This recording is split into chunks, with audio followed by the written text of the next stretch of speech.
Tracy. We'll squeeze in public comments wherever we need to there. And then we're going to finish with the executive session portion of the legal report and still try to, well, we will get done by 3 at the very latest, if not a little earlier.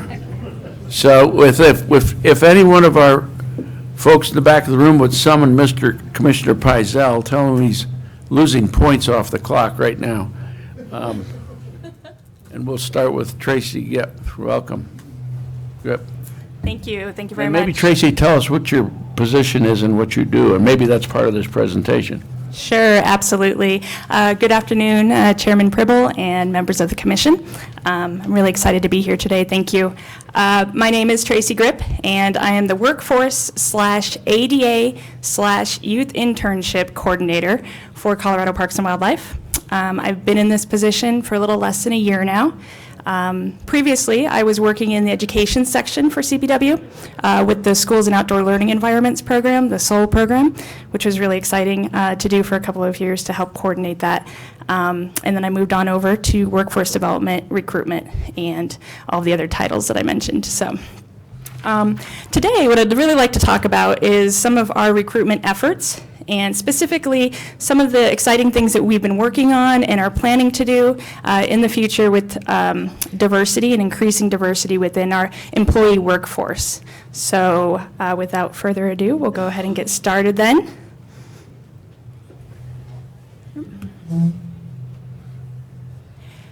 So, as an agency, I think we have a pretty good understanding that biodiversity in general is a really important factor when it comes to the health of our ecosystems and how important it is to have that biodiversity. And sometimes there's some conflicts that come along with that, but generally speaking, we all kind of recognize that that's important to the health of those environments. But then how do we translate that when we're talking about human beings and diversity when it comes to human beings, and specifically when you're working within a large agency, how does that translate?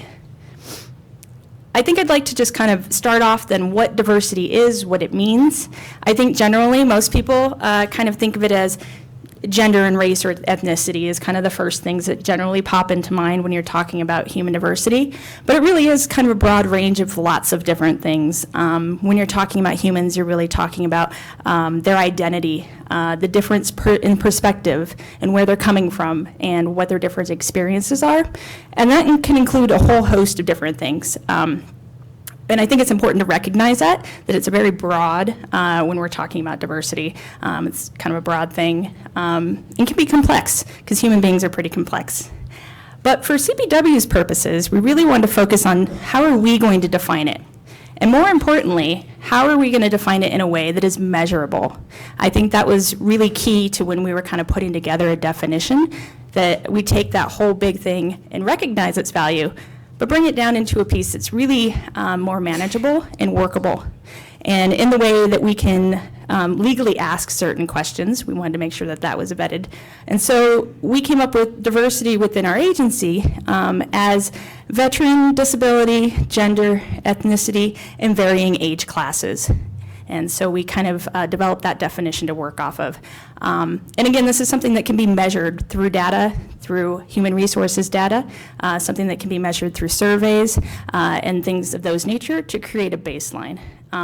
Data is important. It's not always glamorous and exciting, but as we all know, it's really important to informing the future of our efforts and our directions.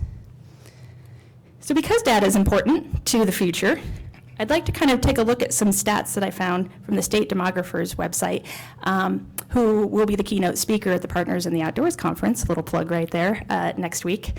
So in looking at some of the demographics of Colorado and what they're projecting, you can see here that 1970, the blue 85% represents non-white population here in Colorado.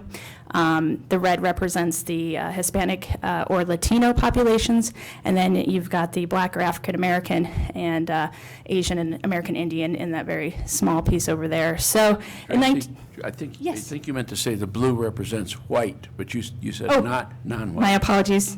Thank you for correcting me. Yes, absolutely. The blue is definitely the white population in Colorado in 1970 for sure. And then moving forward to 2010, we can see how that bar has shifted, particularly if you'll note the Hispanic and Latino population in those years virtually doubled within that amount of time. The other populations remained relatively the same.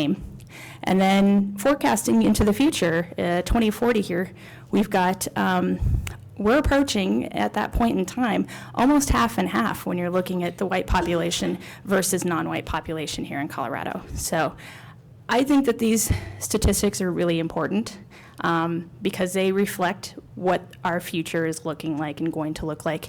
And of course, that's really important to us here at CPW for a variety of reasons. One of them being, if that's what our customer base is going to look like in the future, and we want their support, we need to make sure that we're reflecting them within our workforce as well, so that they can see themselves in us to really, truly garner that support.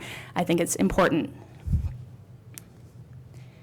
So I'd like to kind of take a look at the current picture to see what we're looking like for employees in our agency today. Starting with gender, we can see over here with our permanent staff, almost 900 permanent staff.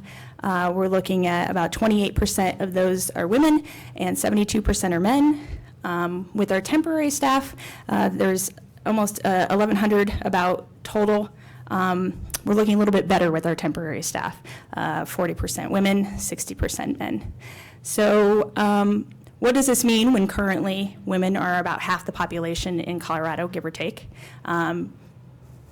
We're not quite matching that yet, but it's favorable to see the temporary workforce, which really is kind of the pathway in so many ways to permanent positions here at Colorado Parks and Wildlife. It's really great to see that, you know, there's some headway being made there, especially with gender and diversity with women. Moving to ethnicity and race, this is permanent staff, but the temporary staff numbers for 2016 were very similar. This data came from our HR, Human Resources. As of 2016, it looks like we are at 91% white ethnicity or race. The 8% is Hispanic or Latino, and the 1% is kind of all the others mentioned there. So I think this shows we've got some work to do, for sure. And so I'd like to really kind of address how we're going to work toward that and kind of matching our population a little bit better. Tracy, can I ask, because Yes. it's the first time we use the terms ethnicity and race, and commonly sort of used to refer to the same thing when they're not. You want to, is there a, in the human resource world or in your world, is there a way of to properly define ethnicity versus race? Or are they, or should they be used synonymously? I think there's slight differences between the two, and I think sometimes it just depends on self-identification and how people want to self-identify. But I think generally speaking, we use them interchangeably. I'm not sure how HR specifically uses that, but I can definitely check into that and see how they measure that data when it comes to the difference between the two. So, great question, though, thanks. So as I mentioned, gender and race or ethnicity is only one piece when it comes to diversity. There are other pieces, and especially within our definition, what we want to take a look at. And so moving to looking at the various age classes within our agency, that's an important factor as well as far as getting those different perspectives. And you can see that we've got in the middle quite a few. And of course, this is permanent staff. So if you were to take the temporary staff numbers and put those on top, I think that 20 to 30 range would obviously be brought up quite a bit from our temporary employees. But what we're really looking for is some balance, some good balance within the agency to get those multiple perspectives and make sure we're connecting to all of our customers out there. And looking for opportunities for, mobility as people progress through this agency into different places. So,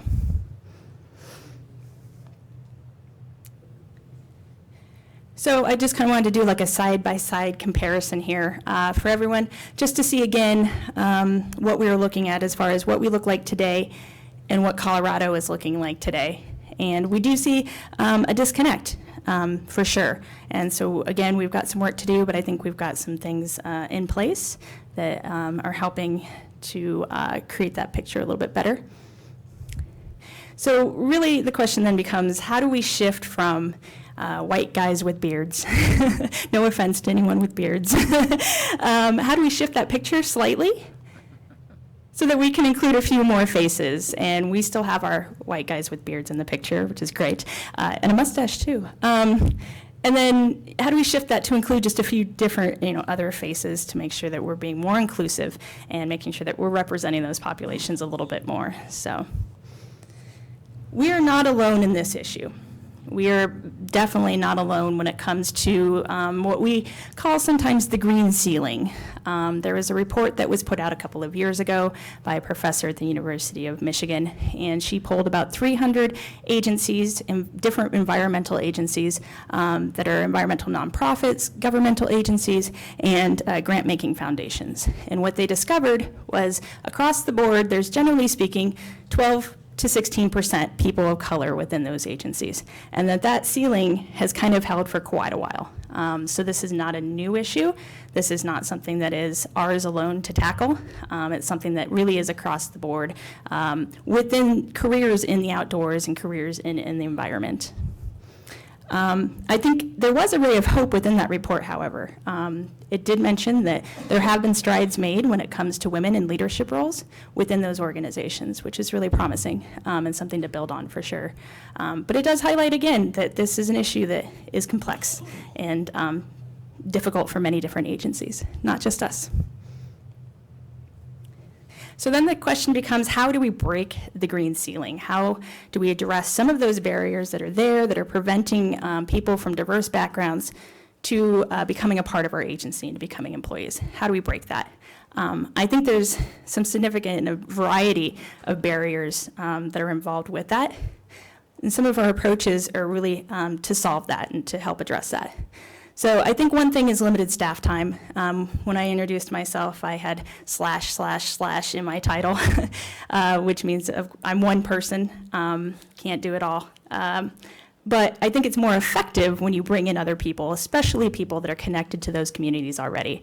So really leaning on those external partnerships of those organizations that are already connected to diverse populations, and how do we tap into and create stronger relationships with those so that we can make this a wider net to cast for sure. And also looking at our internal partnerships to kind of share the work a little bit around to make sure that we're really recruiting those populations and targeting them for sure.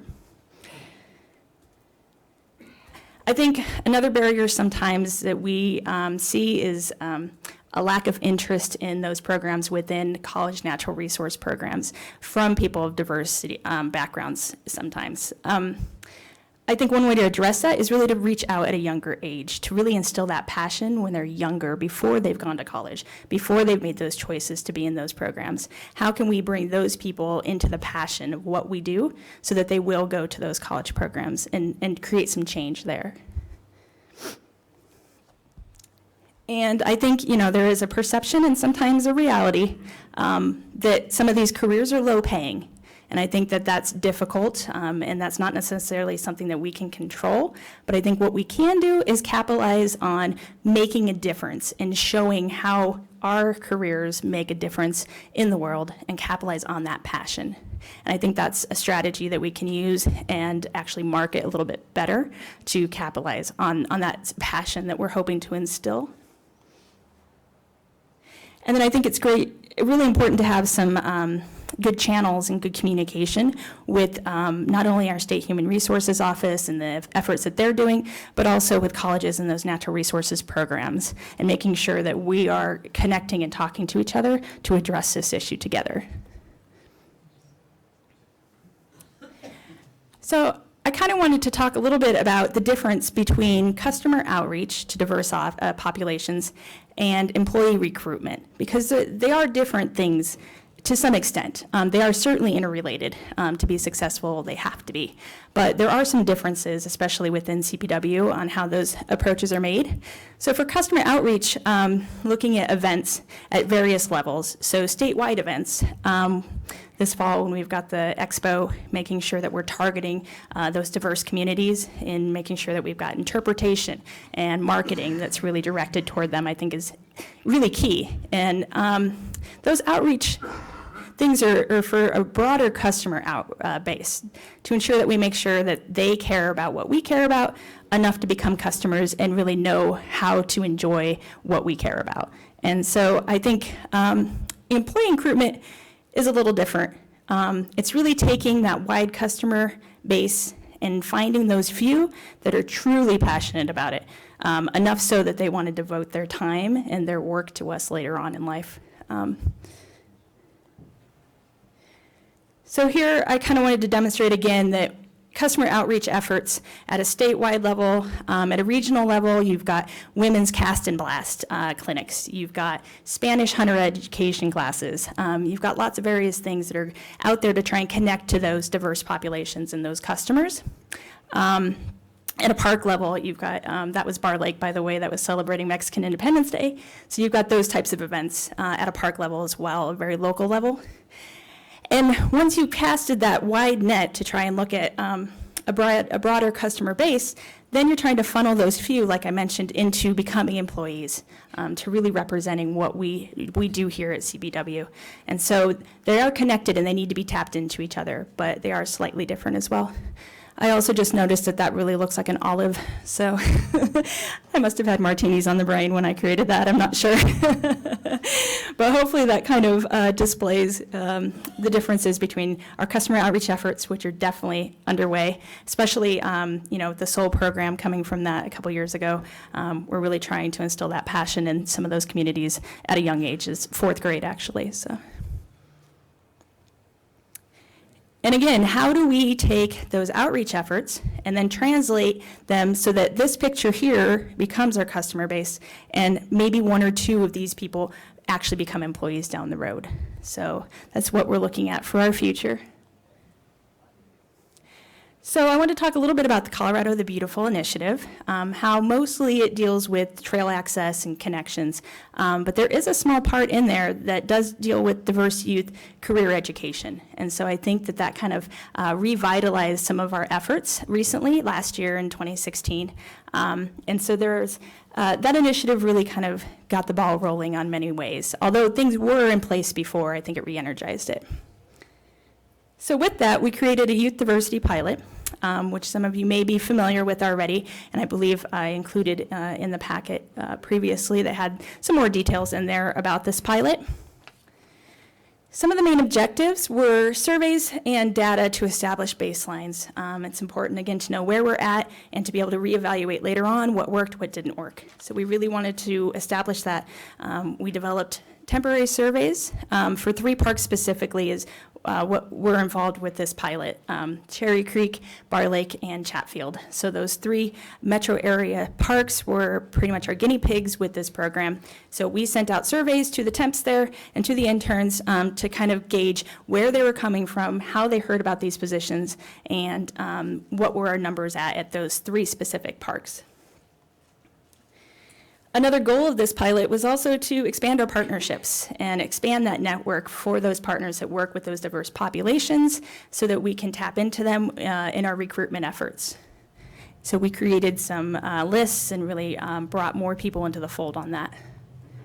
And then, of course, we worked with Environmental Learning for Kids, the Elk Urban Rangers program, and that's been a great program that's been really exciting. And I know that Michelle from Bar Lake and Jason and everyone shared that with you, I think, at the January commission meeting. And so that was really successful last year, and we're going to continue with that this year as well. So we're pretty excited about that. We're also expanding that beyond those 3 parks to include a new park, Staunton, as kind of a wrap-up celebration day this summer. So I think that'll be really neat.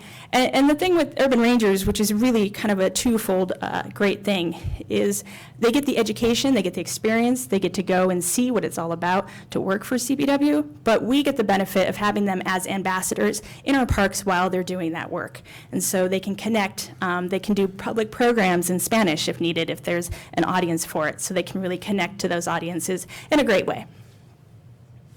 Some other efforts that we've had underway so far, marketing. I think I left some brochures in front of you guys on the tables that really kind of displayed how we've changed some of our marketing efforts, making sure that we're reflecting those populations that we want to bring into the fold.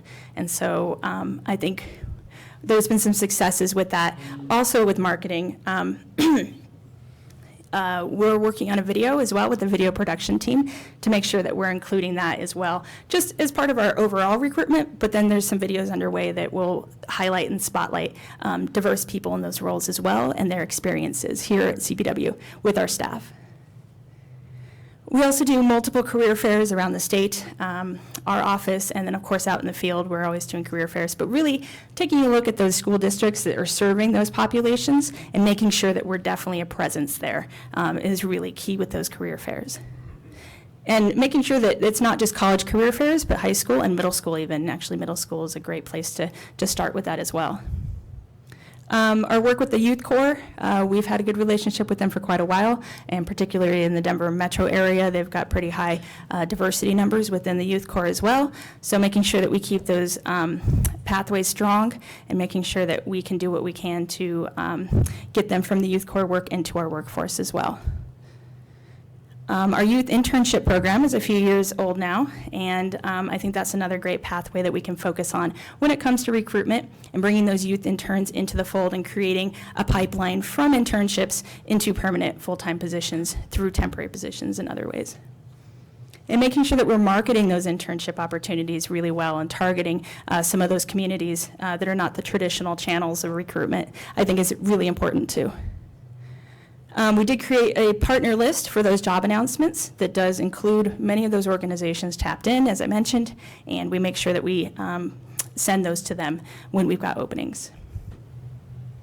And then there's other career events as well. We've been working with Colorado Alliance for Environmental Education and their Work Gone Wild program, which works with the Boys and Girls Club in the Denver metro area, so making sure that we're involved with that effort. They typically do work and projects at Bar Lake and other Denver metro area places as well.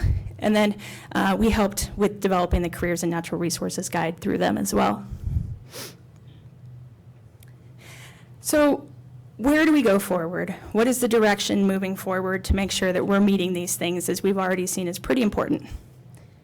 We want to make sure we have a pretty comprehensive approach. When you're talking about recruitment, it's great to recruit, but if you don't have an inclusive atmosphere once they're here working for us, they're not going to stick around very long. So we want to make sure that we're really addressing all of those needs in a holistic way to make sure that those people feel valued and included once they are here, so that we can continue to increase our diversity numbers, but making sure those efforts are also done in an equitable way. So it's really important to make sure that you're really balancing all of that out.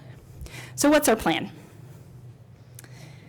We've developed a mission that really does highlight that holistic sense, where we are attracting those people. We're actively targeting those populations so that they're aware of careers within our agency. We're attracting them in our marketing efforts by making sure we're displaying that this is a place for them, that we include the images that look like them so that they know that they have a place and they can really see themselves here with us.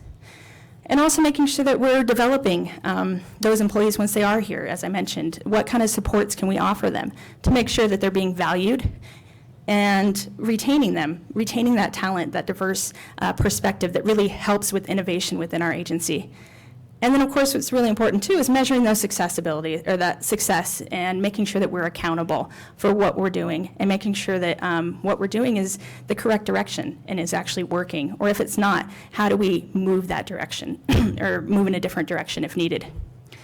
So making sure to do all of that in a fair, consistent way that values differences is really important. So I think we've got a strong mission. And I think we've developed some strong outcomes that will hopefully come out of that mission, and some things that we're really working toward as far as changing a little bit of the culture in some ways, which is hard to do.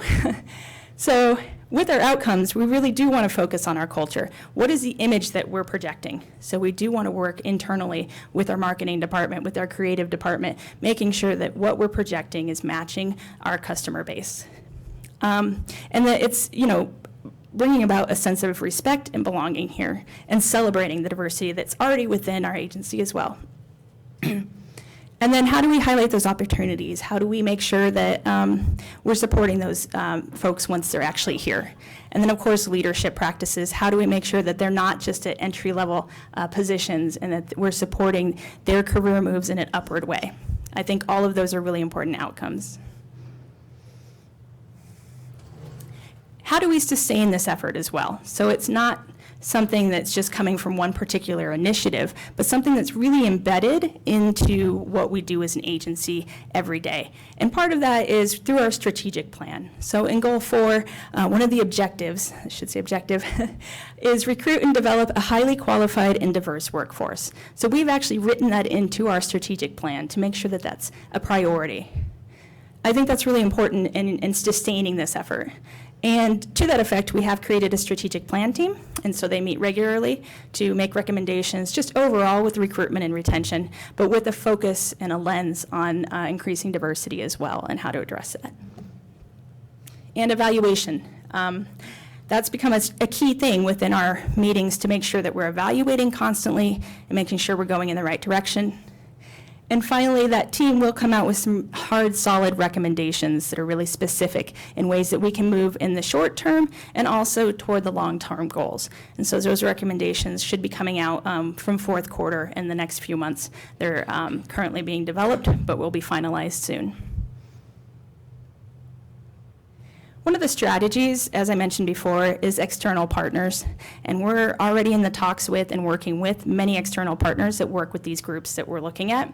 GoCo Inspire and many of their communities are looking for pathways to employment and targeting those middle school through high school.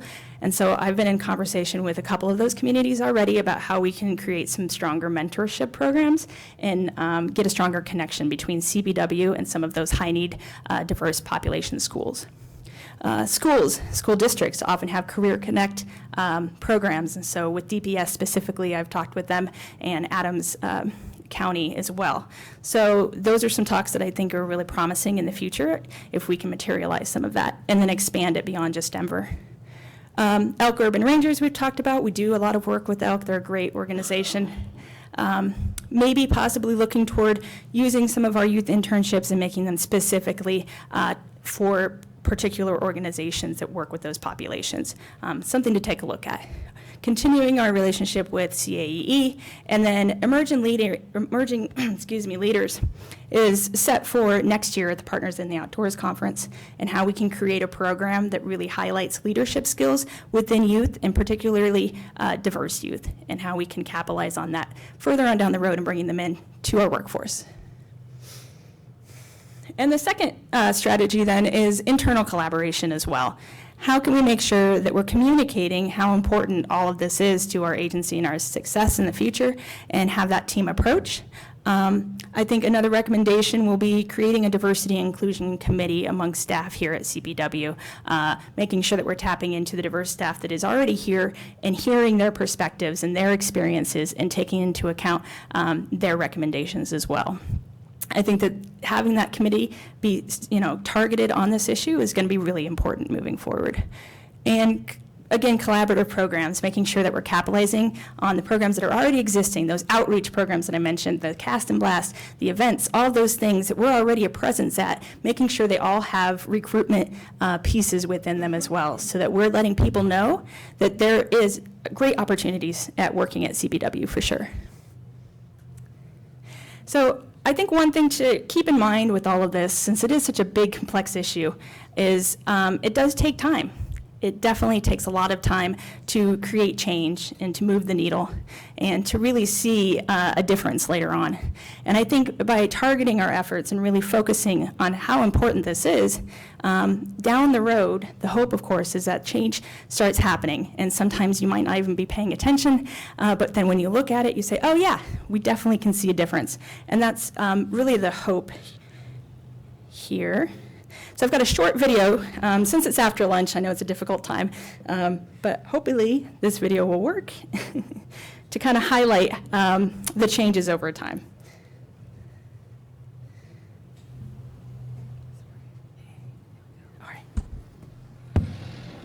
To test just how much attention the attention-stealing design of the new Skoda Fabia actually steals, we left one parked on this ordinary road in West London. We wanted to see if its sharp crystalline shapes, bold lines, and lower, wider profile would attract the desired level of attention. Will the 17-inch black alloy wheels stop passers-by in their tracks? Will the angular headlights attract the attention of other road users? Will a crowd gather to check out its fresh, sporty look? Well, not quite. But did the attention-stealing design distract you from noticing that the entire street has been changing right before your very eyes? Don't believe us? Have another look. Did you spot the van changing to a taxi? How about the scooter changing to a pair of bicycles? Or the lady holding a pig? Let alone the fact that the entire street is now completely different. Didn't think so. So there we have it. Proof that the new Skoda Fabia is truly attention-stealing. You guys see the monkey in the corner, though? That's really the test right there. There was a monkey on top of the building. Thank you. So part of that video was to kind of highlight again what we're looking for is that gradual change or that change in the long term where you may not notice quite at first, but down the road, hopefully things will be different. And also, hopefully, seeing if you guys are still paying attention after lunch. Still awake back there? So I think, again, valuing diversity starts off as something that we're very intentional about, but hopefully grows into something that we just do more naturally, and that change can gradually hopefully happen over time. So I think to leave you guys today, what I really want to instill is that we have a very strong commitment, and I have a personal strong commitment to this issue, and that we've already been doing some really great work in trying to move that needle a little bit, and we've got great plans underway on what we're going to do in the future to make sure that we have some more successes with increasing those numbers. And so I just wanted to leave you with that, and knowing that it does take some time, and it's a complex issue that we're not alone in, but it's definitely something at the forefront of our minds and that we feel is incredibly important. So I'd just like to say thank you all. Today, I'm really excited to talk about this with you, and I welcome any questions for sure. Thanks. Commissioner, questions? So, yeah, please, Mr. Zip. Do we have kind of a marker for where this agency was? I mean, it's kind of, CPW is fairly new as a combined agency, but kind of numbers for the Division of Wildlife and Parks and Rec from, say, 10 or 20 years ago? I don't have them today, but I can certainly look into it with HR. Curious if Sure. I'm sure we can. If we dig enough, I'm sure we can probably find something. In some of my research just in my office in this position, I saw a couple of reports that mentioned numbers that were similar from, I believe, 2000. So it would have been before with the Division of Wildlife. I don't know on the park side of things, but it's something I can definitely look into and bring forward. I was just curious if Sure. you had that available, so I'm not requesting you Oh, okay. go dig that up. Just wanted to know if we had a measure. Right. I think it'd be important to look at, though, for sure. So thank you. Great presentation, Tracy. I want to point out, this is actually an issue that Chris Castilian spoke passionately about when we, 2 years ago, when we were developing our strategic plan and provoked kind of the first discussion around diversity. And it's just a given in, I mean, fundamentally, we're a customer service, a customer-facing organization. And our core customer base is 5.5 million Coloradans, which, as Tracy demonstrated, the composition of which has been changing for 40 years, and it's going to continue to change, and we're going to become much more a state of that's non-white in race or in ethnicity.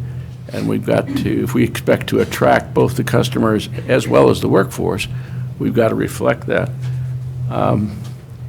So a couple smaller questions, Tracy, are more structural. Does DNR, you function, or your role is solely within CPW, is that correct? That is correct, Does yes. DNR have a department-wide program, or is it just siloed off? Not that I know of. I've kind of looked into it, and we need to have some more conversations again with human resources at the DNR level, but not that I'm aware of. I think that they did in the past, and I'm not sure if that position still exists or not, but that's something we'll definitely look into. Right. Well, I think it'd be good to be mindful of the data, and I don't raise this to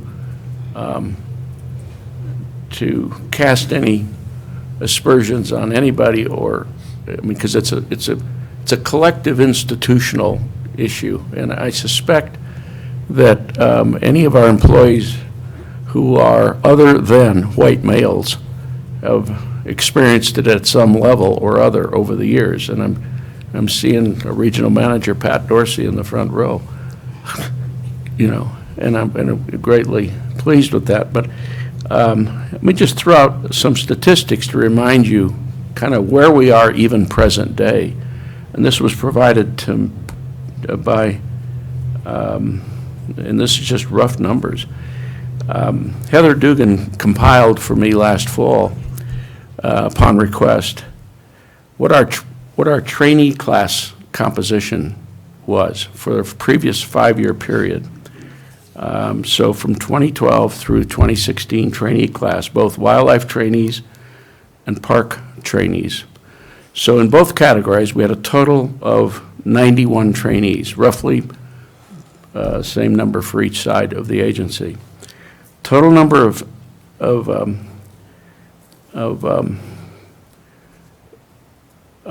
parks trainees were 47 total. Of that, there was no Hispanics in the 5-year period. Of that 47, 13 were female from 2012 to 2016, 5 years. On the wildlife side, total number of trainees were 44. Of that, 5 were Hispanic, with some improvement there, but only 5 were female on the wildlife side. So if you think forward 20 years, this is the classes that are going to be our middle management, our upper management, our senior team. And how is it going to reflect this population change, customer base, especially in areas where we're losing participants in traditional hunting and less so in angling, but still very much in hunting and trapping and so on, and traditional wildlife endeavors.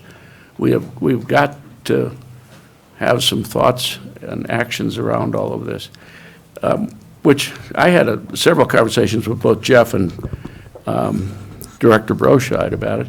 There's some structural impediments in terms of HR policy. For instance, we have to give a preference to, you can explain this better than I, in-state residents? Yes, that's correct. The current system as it is, you do have to be an in-state resident to apply for those positions. Right. So let's say you had in either Arizona or New Mexico, universities, higher education opportunities where there's a strong natural resources management program that attracts Hispanic students. Well, we can't go and recruit there because they're at a disadvantage. We in effect got to hire somebody in state unless we figure a way around that issue. So that's just the one example of kind of the structural challenges that we face. So enough of that. The one thing on your list of partners it tends to look like it's oriented toward the high school and pre-higher education timeframe, which I think is very important. But I think it'd serve you well to reach out to our 4-year schools. I'm mindful of I believe Adams State College is a designated to serve the Hispanic population and focus Fort Lewis College down in Durango has got a Native American focus. Obviously, our biggest natural resource program is at Colorado State. I would encourage you to reach out to any and all of them, the entire state college system, the university system, CU at Pueblo and Colorado Springs, Boulder, et cetera, to see about what could be done in the pipeline near term, really soon. Sure. So that these numbers that I just recited 5 years from now look a little different. Right, absolutely, yeah. And we are in conversations with them. We do their career fairs, and I totally understand what you're saying there, and we definitely want to strengthen those relationships for sure. By the way, I get the Adams State Alumni Magazine because I once upon a time gave them a contribution for some good cause. It's a university now. It's a university, right? Yeah. And there was a delightful picture, which I tore out and gave to Bob Broscheid, of our DWM down there doing some outdoor project, I think at the hatchery or involving the hatchery or whatever. But there was a couple of DWMs and 3 or 4 students, 3 of the 4 of which were Hispanic, very engaged in this volunteer activity outdoors. And that's hands-on. That's what gets kids, or young people interested in this world. So Absolutely. I commend that. I commend all of what's being done formally and informally, and there's a lot that goes on informally. So that's my soapbox. Anybody want to add to it or argue with it? No. Thanks for keeping us on schedule. Tracy, thank you very much. Thank you. Thank you very much. Okay, we're going to go to, it was a great presentation. Mr. Ken Meyer, and so Ken, you get your allotted 45 minutes minus 2, although my Okay, clock, my I'll watch work on actually that. runs a little fast according to Mr. Zip, so we're in good shape to give you a full and fair hearing. Okay. Chairman, Commission, Amy, it's good to see you sitting on that side of the table. And Counselor, we're sad to see you go. My name is Ken K. Meyer. I'm the Senior Aquatic Biologist in the Platte River Basin. And I'm bringing another water project forward for this Commission's consideration on a fish and wildlife mitigation plan. And I'll get into that process towards the end of the talk. First thing I want to do is acknowledge that this has taken a lot of hours, and the people that have worked on this, besides myself, are Pete Konovitz, who's the regional water specialist, Ty Petersburg, who's the area wildlife manager in the Fort Collins area, Janet George, the senior wildlife biologist in the Northeast region, and then Lauren Riss, who's an assistant director at DNR in charge of water, and Amy, the polyanalysis analyst that has been working with us as well. So this is a long process. I'm going to give Amy a little bad time here. We've actually had, Lauren had a baby during this process, and Amy got married. So that'll to give you some idea how long this process has been. This is a project that's being brought forth by Northern Water. Northern's mission and priorities are to deliver water, conserve and protect supplies, plan for future supplies. Their projects are the Colorado Big Thompson system. Most of you are aware of the water that comes through the tunnel from Granby and Grand Lake to the west, from the west slope to the east slope into Horsetooth and Carter. The Windy Gap project, which is all part of that CBT system. And then those transmission lines are just those acronyms, or what I've been told are just engineers' ways of naming pipelines that run water. So, and then hydropower, they have Carter Lake and Granby. And with new supplies, you guys went through the Windy Gap firming process back in 2011. And the one we're talking about today is the NISP project, the Northern Integrated Supply Project. Colorado Big Thompson system supplies water for 1.6 million acres in 8 counties, 640,000 of irrigated acres, and about 925,000 people. It was constructed a long time ago. They deliver water for municipal, ag, and industrial. They average deliveries of about 215,000 acre feet per year, and they have a storage capacity currently of about 845,000 acre feet. That project is owned cooperatively by and maintained by Northern Water and the Bureau of Reclamation. This is their service area. If you look, it takes up a large part of northern Colorado. And if you look down there in the lower right-hand corner, it goes clear out to the town of Julesburg. So it goes clear out to the Nebraska line. So they are delivering water to participants in the Northern Water System all the way from Broomfield on the south to Julesburg on the east. This project, the Northern Integrated Supply Project, is a NISP participant-driven system. If you look at the supplemental draft of the EIS, they call it a regional driven project because of the area that it's going to deliver water to is a fairly large region, and it's taking water clear to the south end, and those are the 15 participants that are providing money and support into this project. It goes all the way from the city of Boulder clear out to Fort Morgan. Fort Collins and Greeley are not part of this project. If you look at the Southern Delivery System, the Northern Integrated Supply Project's supplemental draft EIS, there's no action alternative where the participants would actually go out and collectively pursue a regional project. That being said, they'd have to build a reservoir most likely, and most likely that'd be a buy and dry. So there would be up to potentially 60,000 acres of land that would be dried up in northern Colorado. The Glade Reservoir and the South Platte Water Supply Project is the district's preferred, and the rest of my talk today will be surrounded that particular alternative. The other two alternatives are the Cactus Hill Reservoir with some additional another reservoir out on the Eastern Plains that we'll talk about, and the Cactus Hill Reservoir with multiple diversion structures. The Cactus Hill project actually would be up in this area, so it would build a reservoir up here. So this is more, we're going to focus now on the preferred alternative. The preferred alternative includes Glade Reservoir, which sits here. This is, if you're familiar with Fort Collins in the area, this is Ted's place. This is Highway 287 that goes to Laramie. And the other end of this is Gailton Reservoir, and the water would come out of the South Platte and comes out of the Matani State Wildlife Area is where they'd build their forebay, and would be pumped up there to Gailton Reservoir, which sits would sit just north of Highway 14, north of the town of Gailton. Some key facts is Glade Reservoir Complex. It uses the Gray Mountain Decree that uses the average and wet years, which is about 50% of the yield, and then the South Platte Water Supply project exchanges. They exchange with a couple ditch companies, and that would provide the other 50% of the storage. The total storage in these two projects would be about 215,000 acre feet.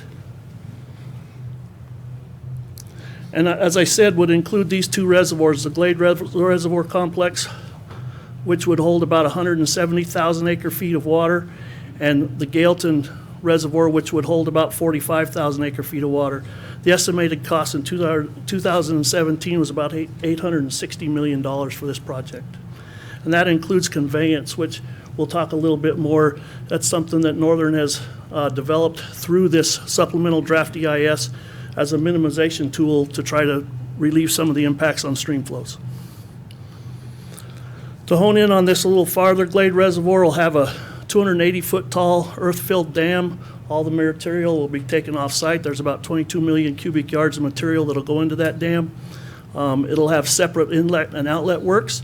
The way this would work is they would actually take water out of the Poudre River at the Poudre Valley Canal, run it over into a forebay. That forebay would have a pump system that would pump water into the bottom of the reservoir. They would also have releases, a way to release water back to the Poudre River at that point in time. It's a big pump. One of the bigger projects on this particular reservoir would be currently 287 runs right here towards Laramie. They would actually have to move the 287 corridor out to the east on the other side of the hogback and bring it in just north of the reservoir up near Owl Canyon. It's about 7 miles of new highway they'd have to build. Gailton, on the other hand, sits its pump station, and it'd have a similar forebay that sits down here on the right below the confluence of the South Platte and the Poudre. That particular area is the Matani State Wildlife Area. We have a perpetual easement there. They'd build a small acres of a forebay there. The water would be pumped from there up into Gailton Reservoir at no more than 200 CFS. And that's through a ditch exchange with ditch companies, the New Cache and Larimer Weld ditch. And they can only have about 100 CFS from each ditch, they will actually move about 20 to 25,000 acre feet per year, which is only about a fifth of those ditches' capabilities for diversion.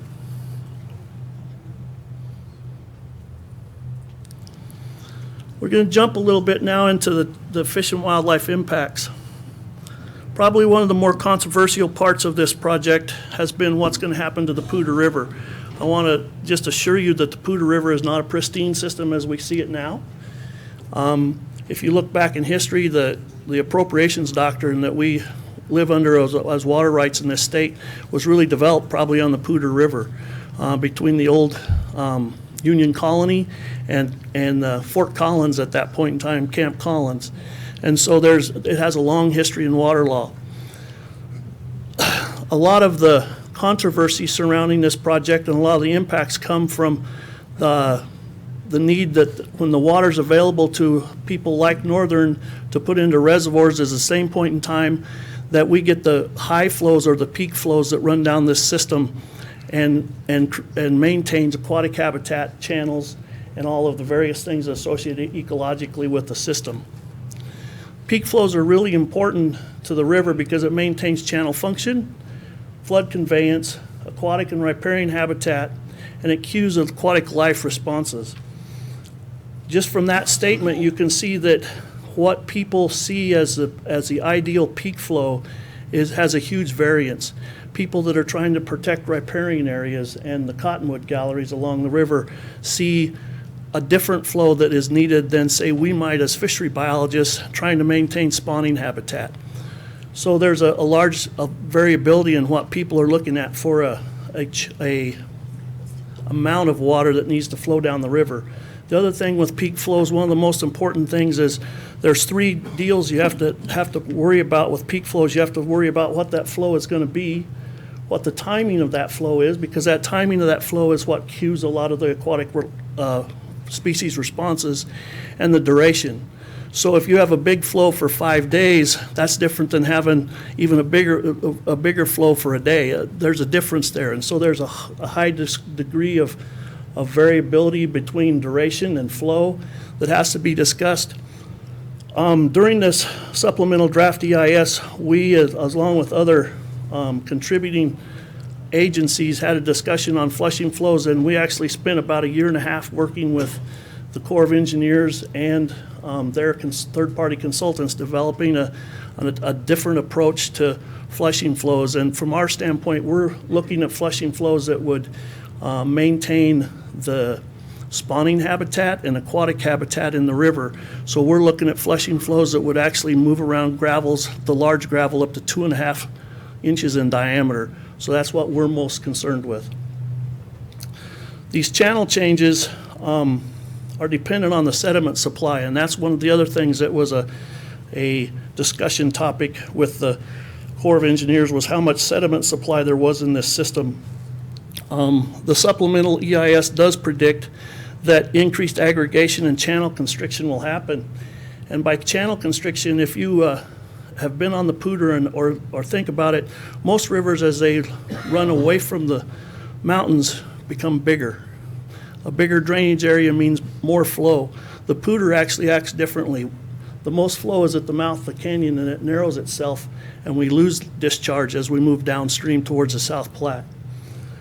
For instance, if under current conditions with the project going in, there'd be a 12 to 19% reduction in occurrence. So in other words, high flow events would be reduced from 12 to 19% with a reduction of 41% in duration. And that's in the LaPorte area. So that's the upper towards closer to the canyon. As you move down into Fort Collins, that changes to a 2-year reoccurrence. The only happens 4 to 8% reduction. So the high flows are there probably more often, but that reduction in duration is about 65%. So we lose a lot of time that those high flows come in. And if you move down towards Timnath, you still have a lower amount of flow that changes, but you see the duration, again, be about 41% less in duration. So we're going to lose a lot of duration of these high flows in this system. If you look at the surface flows on the Poudre, on average, there'll be about a 33,000 acre feet per year diversion out of the Poudre. The project will reduce the flows 20 to 30% April to mid-May, from April to July. And the duration of flows above 1,000 CFS will drop 30 to 35%. The graphs shown here show basically that May, June, July timeframe. The red line is the current flows. The green is the 90% confidence intervals around that. The blue lines would be what that change would be with the project. So as you can see, there'll be a change in the amounts and volumes of water that would come down that system. If you move out to the South Platte, it's not quite as big a dip. Again, the flows here, the red is the current, the blue is what's predicted. There's less than a 10% flow change at the Kersey gauge. Our concern here would be the Centennial State Wildlife Area downstream of the Kersey gauge and how that would impact the river from a waterfowl standpoint. Water quality is always a hot topic when you're running through municipalities. The Colorado Department of Health and Environment actually do a 401 certification on these projects after the final EIS is out. Through a lean event that Amy and I have been involved in with the Corps of Engineers and all the federal agencies and all the participants like Denver Water and Northern Water, we've been going through a lean event to try to look how to streamline some of this stuff. And one of the things that came out of that was we needed to include CDPHE on our discussions of water quality in our mitigation plan discussions, as well as when they do their 401 certification, Parks and Wildlife staff will be included in their discussions. Nutrients, because of the lower flows, we're going to see a measurable change in ammonia and phosphorus below the water treatment facilities. Temperature, we may have temperature issues in July and August. That conveyance alternative may be a key benefit in those key months, and I'll talk a little bit about that later. It's just an approach to try to minimize those impacts. And oxygen will be lower in July and August. That's mostly because temperature, warmer water can't hold as much oxygen as colder water, and so you'll have lower oxygen levels. In all segments, we'll see an adverse impact due to lower flows on the macroinvertebrates, or the insects that live in the river. That's mostly due to peak flow changes. We'll see an increase in filamentous algae, again, due to reduced flows. That increased algae may also play a part in the species composition change. But again, and I'll get into this here real soon, as a conveyance alternative will have a positive impact on the Poudre River through Fort Collins. So this conveyance alternative, and I'm just going to hit the highlights, and I'm sure Northern Water, when they make the presentation next month, will get into a lot more detail. But what this conveyance minimization tool would be is they would either release or bypass additional water, 18 CFS in the wintertime, 25 CFS in the summer, through the down the Poudre River, that would be then taken out at a diversion point down here at the Timnath Inlet. They would put a structure in that would put that water into a pipe, bring it out. They would have the ability to bring water down this other pipe and blend water as it heads south towards Lafayette and some of those southern communities. The release of that water for that conveyance model would be, again, right here at where they take water out of the river. So we would have about a 12 or 13 mile enhancement of flows during the summer and during the winter. The current, right now, the winter flows are really important to us from a fisheries standpoint. In the last 2 weeks, I drove over the Poudre River all those days and looked, and and all but 2 of them, the river in Fort Collins was basically dry. There were pools, but no water running between the pools. So that water in the wintertime is very important. The avoidance of this enhancement would eliminate dry-up points, and it would provide a reliable source for base flows during the winter. And during the summer, some of those shoulder months in September, when water quality is a problem and people are not irrigating like they were, so those are starting to store water. In April and October, we'd see more water in the river, which would be a benefit as well. If you ask a fishery biologist what's more important, high flows or low flows, the reply will be yes. Low flows from the standpoint of if you dry the river up down here during overwinter habitat, those fish need water 24/7, they're not going to survive. If you don't give them some of these peak flows, as you see here with this stylized peak, you won't get the cleaning of gravels as the water starts to rise to this peak, which will cue these fish, some of the spring spawning fish, to spawn. Rainbow trout, for instance, if you're not talking about native species, but some of the native minnows, they look at this spring rise as that cues them to want to spawn. Those fry, the young fish emerge up here just on the peak or just after the peak, and then as the peak starts to go down, you have growth and dispersal of those native species and trout. And as you get down into the farther of this, you have brown trout that would spawn down here in the late fall. And then we go back into that winter survival. So as you can see, the whole peak and low flow is an important thing to both native species and trout in this system. If you look at the Poudre River from a fish assemblage standpoint, this graph shows on the Front Range, this is the South Platte River, so there's 28 known native species in the South Platte River. In the Poudre River, historically, we had about 22 species. Currently, about half of those species are gone or are in danger. The one that is a little anomaly here is the cutthroat, and we are actually making great strides in the recovery of the greenback cutthroat in the Platte Basin, and that's one of the highlights of the program that we're running there. So again, from this standpoint, you can see that all the hydrographic elements are important, both the low flows and the peak flows. There's been many insults to this river before now, and this could just be an additional insult.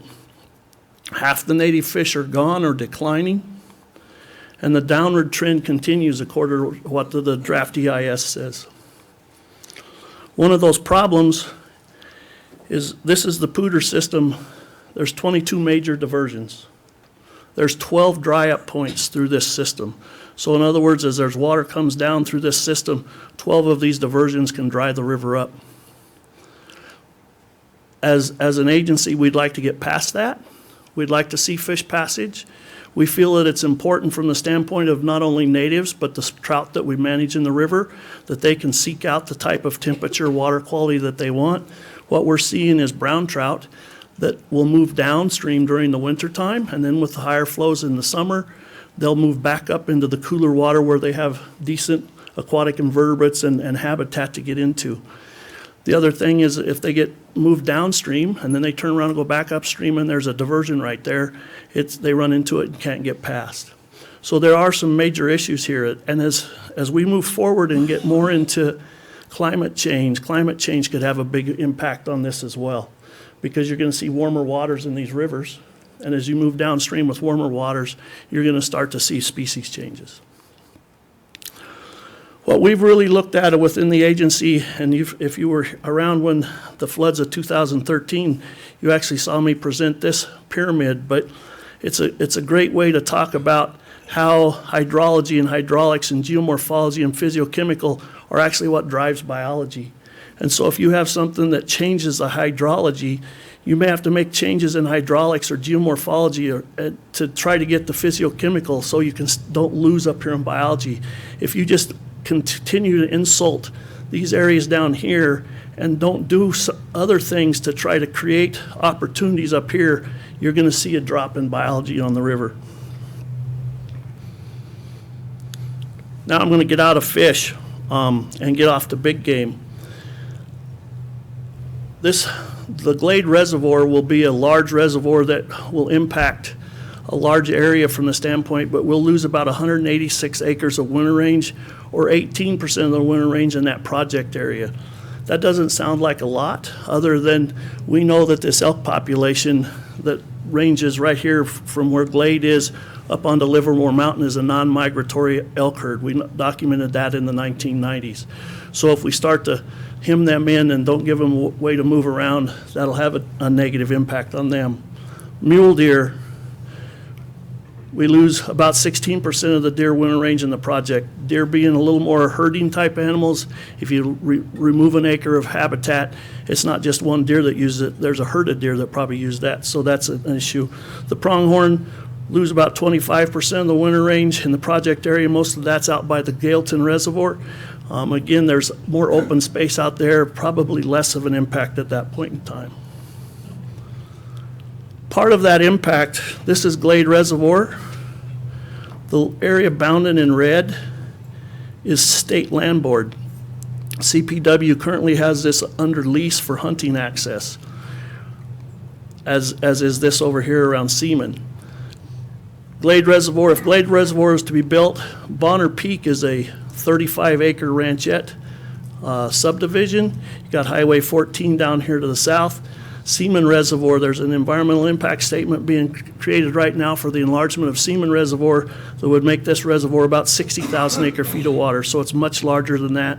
Our concern is that all of a sudden with a big reservoir here and a big reservoir here, and this land not maintained as elk habitat, we're going to see problems. One of our other big issues is if you look at the reservoirs of Horsetooth and Carter, if you look to the west sides of those, what do you see? You see houses. State Land Board may look at this and say, hey, we got an opportunity to make money for the school systems, which that's their mission, and we will sell these off as development sites. That's something that we're really fearful of as staff, because if this you start to build houses on this, you just push those animals into places that we could create more game damage up here. One of the other things that I was reminded of the other day is Bonner Peak is one of the areas we have quite a bit of bear issues in the spring. You start building houses here, we're going to see more and more of that as well. So we're working with Northern and other people to try to figure out if this is built, how to protect this big chunk of ground. This is actually under a CSU trust with the State Land Board, and so we'd have to figure out how to move into that. But that's one of those viewscape issues that we really see as a potential issue moving forward. Migratory birds, raptors, amphibians. There's a loss of about 44 acres of wetlands. That will be taken care of through compensatory mitigation with the Corps of Engineers. 12 acres of aquatic habitat, 537 acres of shrublands, 29 acres of riparian woodlands, and 2,900 acres of grassland. So this is all water. This is stuff that's going underwater. Again, special species, Preble's jumpy mouse, we lose 53 acres. That, again, will be taken care of via federal compensatory. Bald eagle will be compensatory stuff, but the reservoirs could add foraging habitat for those birds. Black-tailed prairie dogs and burrowing owls, mostly out around Gailton Reservoir, as we'll lose some swift fox range. There's a nesting area of Townsend big-eared bats on the shorelines of what would be Glade Reservoir. We've actually been out and looked and done roost surveys there and looked at the depth of that cavern, and it won't go underwater, so we don't think that the reservoir itself would impact it, but increased use around the reservoir could change the use of that by those bats. From fishing standpoint, Glade Reservoir would provide a new large reservoir fishery similar to what is Horsetooth Reservoir. Our issue with that is our hatcheries, as you well know, haven't been upgraded in a long time, and the capacity to produce more fish for a reservoir of this size is very difficult. We're not sure how that we'd be able to cover the stocking costs on this particular body of water. Gailton won't be open to the public, but potentially could be adequate refuge areas for those native species that we talked about earlier. We just have to wait and see if it was built and look to see what came out of the South Platte River that might confound that issue. Hunting losses, we lose about 340 acres of the Poudre River State Trust land. Glade Reservoir could provide waterfowl hunting. We think some of those areas would be fairly decent waterfowl hunting. The Gailton Reservoir forebay, which is located on the Matani State Wildlife Area, would eliminate some turkey hunting, some deer hunting, and maybe have an impact. I'm not sure whether it's considered positive or negative as far as waterfowl hunting. So that's the overview of the major fish and wildlife impacts. Since a lot of the commission is fairly new to this process, I thought I'd get into some of what the process that we're entering in.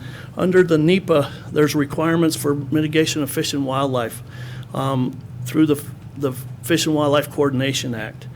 And in Colorado, there's a statute on the books, 376122.2, and that's what the process that we are starting to enter with Northern Water at this point in time. Basically says that if there's any large water project that's going through a federal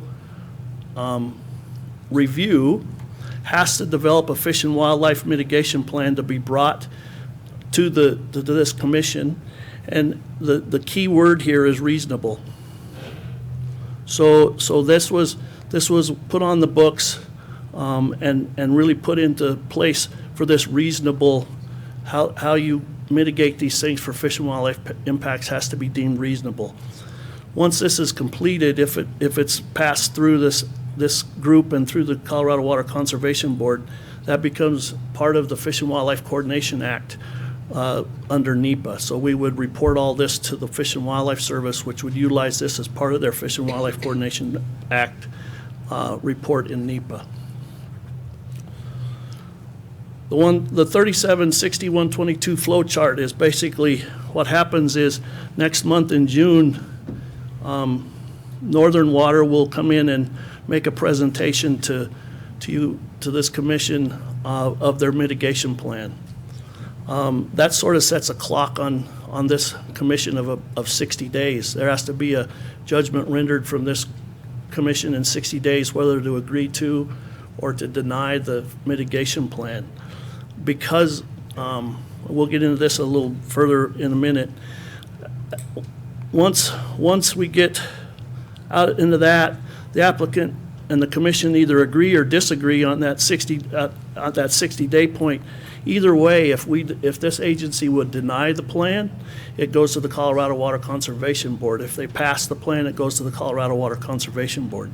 The Colorado Water Conservation Board, if the plan is passed by this commission, they basically are a rubber stamp as approval, and that goes to the governor. If this group denies the mitigation plan, it still goes to the Colorado Water Conservation Board, and if they approve the plan, that would go to the governor's desk for a decision as to whether to deem this viable mitigation for fish and wildlife impacts. So there's different options that come forward. If the CWCB then adopts it, they can modify it. If it goes to the governor's desk, he can modify it or sign it the way it is, and that eventually becomes a letter to the federal agencies that of the state's support for fish and wildlife mitigation as it pertains to this project. And if we have questions, we can have Councilor Monahan answer those legal things. So where we sit right now, we started meeting with Northern Water in October of 2015. We sort of kicked this whole thing off. We've had formal meetings, informational and discussions on mitigation all the way up through our last one was in the first part of April when we finally thought we'd gotten to a point we could move forward. So we've been involved in discussions with them for a long time. Northern Water is in the process of preparing a plan. We as staff haven't seen that plan, so we have a very good idea of what's going to be in it, but are not sure. That's up to Northern when they get ready to bring that forward to this agency.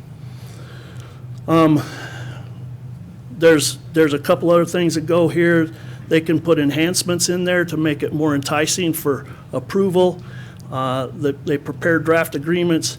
We're thinking this time around, with this one, we're going to try to have an IGA moving forward with the plan. So at the point in time that this commission makes a decision, if it's positive, then the IGA will be in place to get signed and have that in place as we move forward. So the timelines that we're looking at here is, we're here today, and this is just a introductory presentation to give you an idea of what this project is and some of those impacts. At the June meeting in Pagosa Springs, Northern Water will make a formal presentation of the plan to this commission. And at that point in time, that starts that 60-day clock. Because this group does not meet in July, Northern has basically agreed to extend that a month, so we don't have to do that 60-day thing. We'll have a month in there that we can play with. But because all of these commission meetings that we're going to make presentations on this plan are not on the Northern Front Range, because this is such a controversial issue on the Northern Front Range, we have talked to Northern. Northern's going to hold an open house at the ranch in Fort Collins, just outside of Fort Collins in Loveland, on June 27th. It's just going to be an open house to accept public comment on this plan. We as staff will be there. I'm sure if the commissioners were there, that would be interesting for them as well. But we as staff will be there to answer questions from the staff perspective and to get public input at that open house. Then in Trinidad, I'll probably be back up here in front of you just having a discussion about if we as staff are in agreement, or if we see things that we still need to try to work on in the last month before this commission has to make a decision. And then the decision from this commission will have to happen in Steamboat Springs in September. At that point in time, as I said, if it's passed or not passed, it goes to the Colorado Water Conservation Board, which would be about 2 weeks later in Walden. And then the discussion with if it's passed by both groups, then on to the governor for the letter of support for the fish and wildlife mitigation on this project. Just some status of what's going on with the federal process right now. Northern anticipates the final EIS to come out in 2017, and yes, there will be public comment. They're hoping to get a record of decision in 2018, final design in the 2 years following, construction starting in 2020, and water and glade 2024 to 2025. That is a best case scenario at best, I think. So that's just where it sits in the federal process. Our process is next month you will hear the plan being presented to you on a formal basis, and that starts the statutory clock on this commission. With that, I'll take any questions. Questions? Mr. Howard? When will the public, I saw that you had, obviously the public's going to get a chance to look at the EIS, but when should we think about being contacted by constituents with thoughts?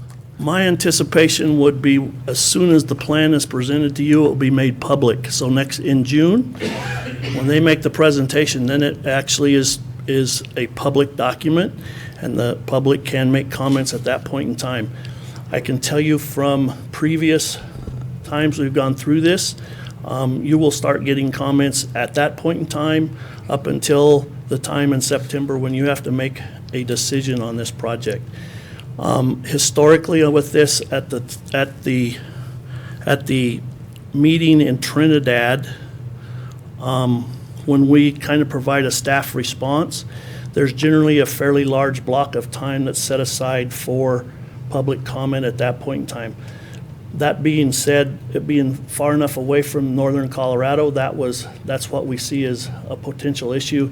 Hence the reason we're having that open house in late June, so the public would have about 3.5 weeks to look at the plan and be able to come in and ask questions and provide comments at that June open house. Thank you. Other questions? Mr. Zepp? Can you speak to I guess what's the source of the water? Is this more mountain, West Slope water? What? The Poudre River is a system that they'll be taking 50% of their firm yield out of. That is their Gray Mountain right. If you look back at historical, they had a dam site up on the Poudre on a main stem dam that they've maintained that water right, that water right would be provided to this reservoir.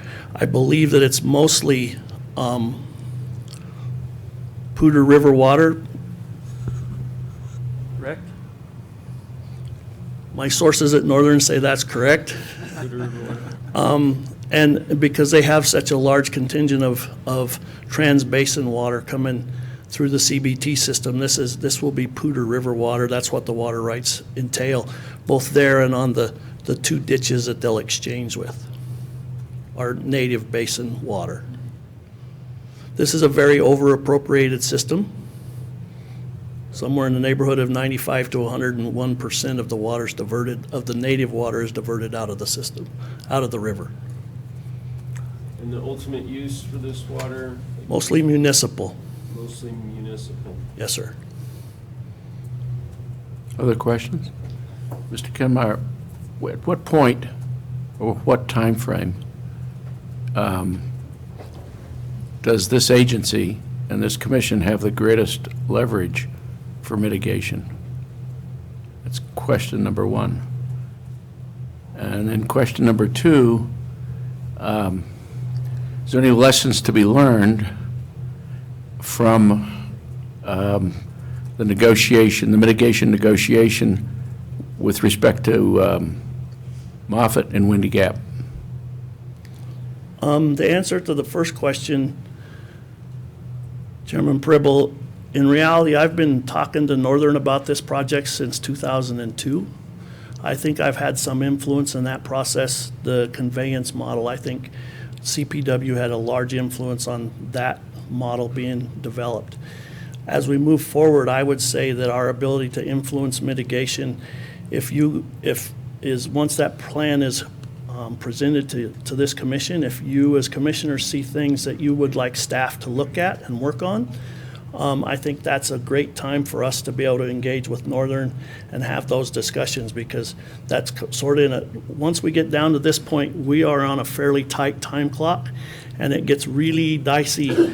In previous of these, I've been having discussions with the participant on Tuesday before I have to talk to you guys on Thursday to make sure that we have things covered. I've had to actually make phone calls to each one of you individually in previous processes because I can't talk to you, two of you at once, so I have to call each one of you with, here's an update on what's going on and what we've talked about with Northern. So I think in the next month or so, the more that this commission can get up to date, and we as staff, we feel like we're fairly up to date on what's going on, and if you guys have questions, feel free to contact the agency, and they'll get those questions to us, and we'll try to provide you as good answers towards that end as we can. Lessons learned. I have to say that I think the lesson I've learned in doing these is it's been very much easier for us as staff to deal with one entity, one participant that's representing a lot of participants than having a bunch of different participants sitting at the table talking with us.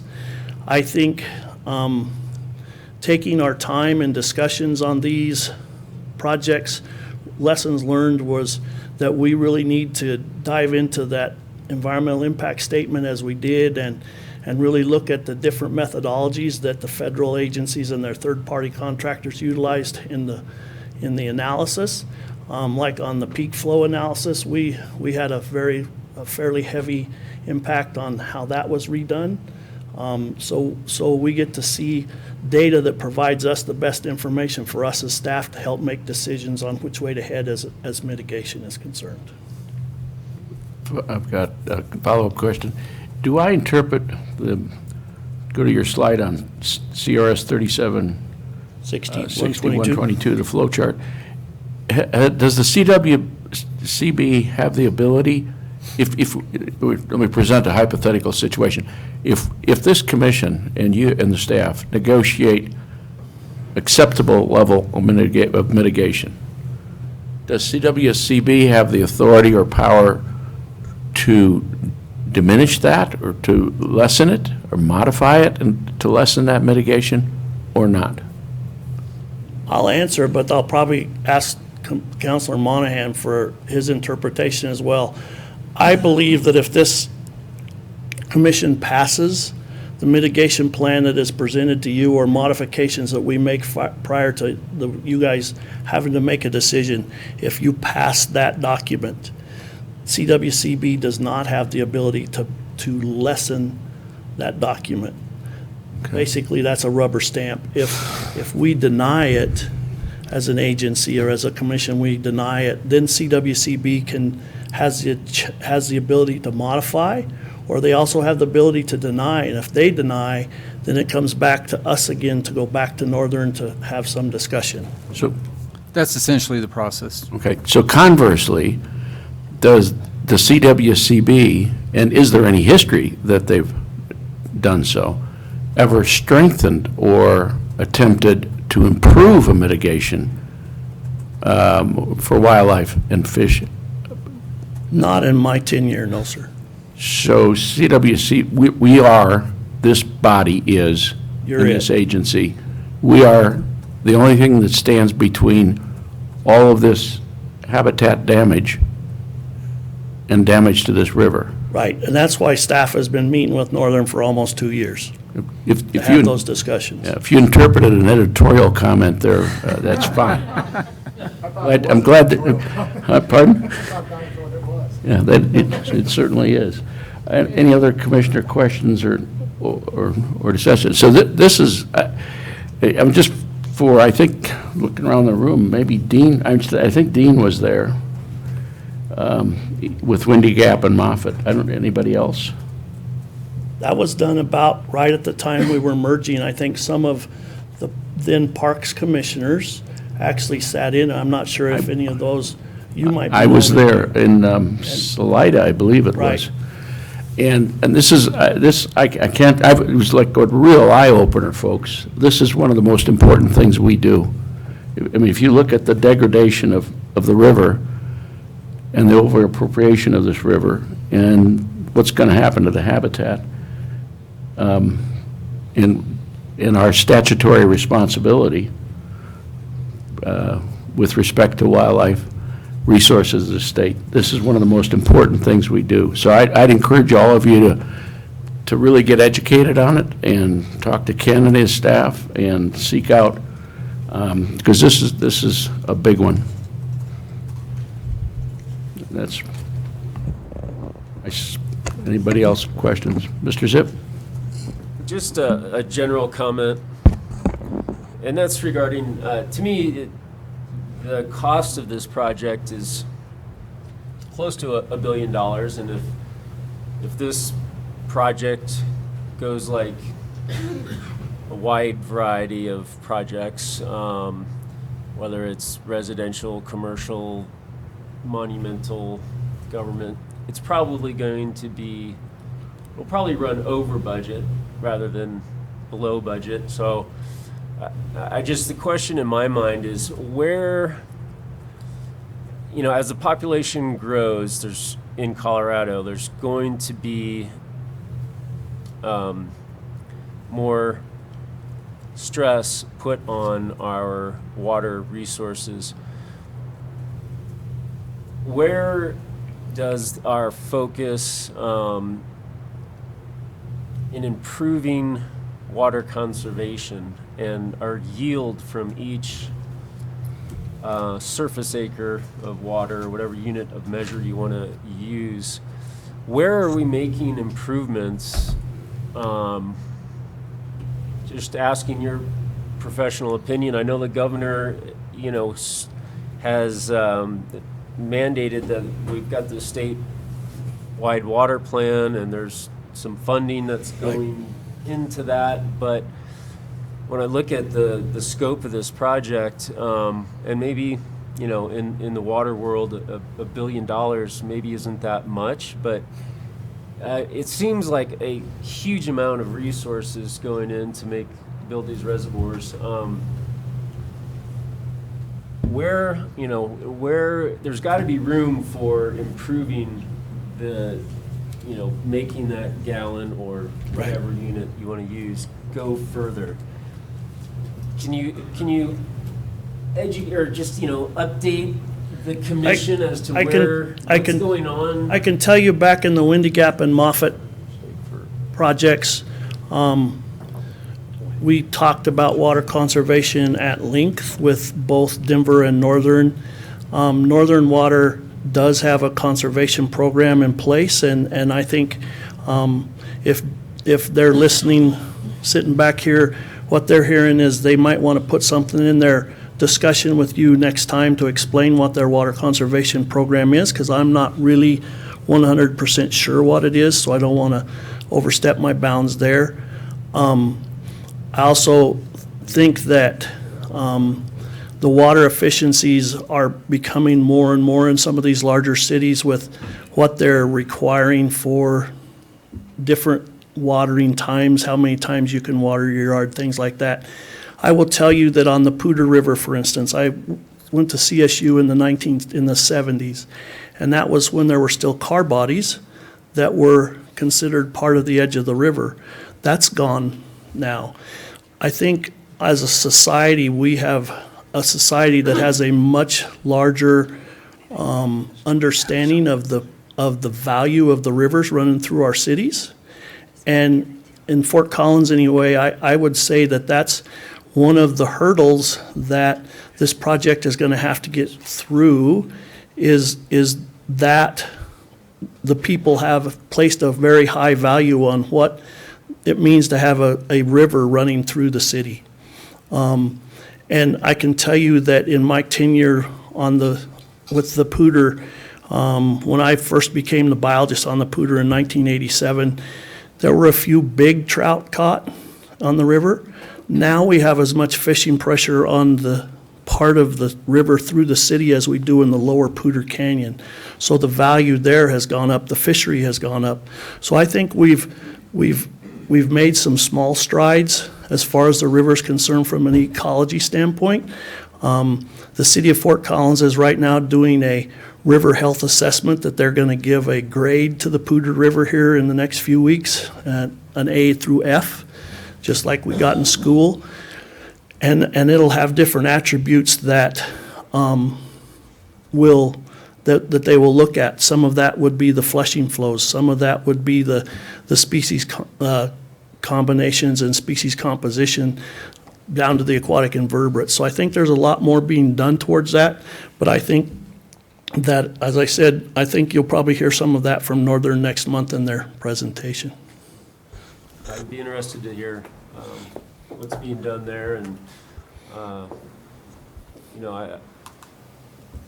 obviously being passionate about fishing and having a small business dependent on that caters to fly fishing specifically in the state.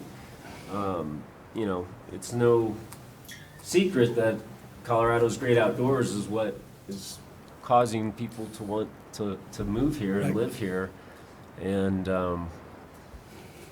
while I'm encouraged to see the statewide water plan even be a topic finally, it seems like we're as a state we're growing a lot faster than we are learning how to use our water wiser.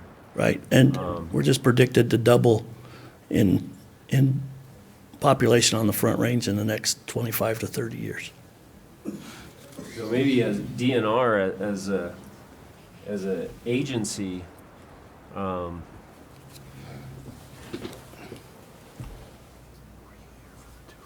would be a good entity to lead that discussion, I think, further and build off of what the governor is. I mean, I know that's essentially where it's coming from, but it's it seems like it's still kind of in the shadows a lot, and a topic that mostly gets into the press when we have a drought and when stuff becomes dire. Right. And really, it needs to be every new subdivision, you know, their landscaping requirements, and, I mean, I just, I'd really, this discussion can't happen soon enough and as often enough if our quality of life here is gonna continue to be as good or improve at all in the future. So, just had to get that out there. Very good. Thank you, Mr. Kenmeyer. We look forward to it. We've got 3 requests for public comment, but so if you, Lowell Inman, Steve Guerreri, and Steve Manowski will move to the front row, but before I commence that, when Ron Velarde, somewhere in the room or nearby, all right, so please, yeah, if you want to fetch Ron. I wanted to bring Ron up. There was a wonderful presentation this morning of the Justin Burns award, but some of us, I certainly didn't understand the full impact or importance of it, the history of what this is about, and so I wanted to make sure that we all understood.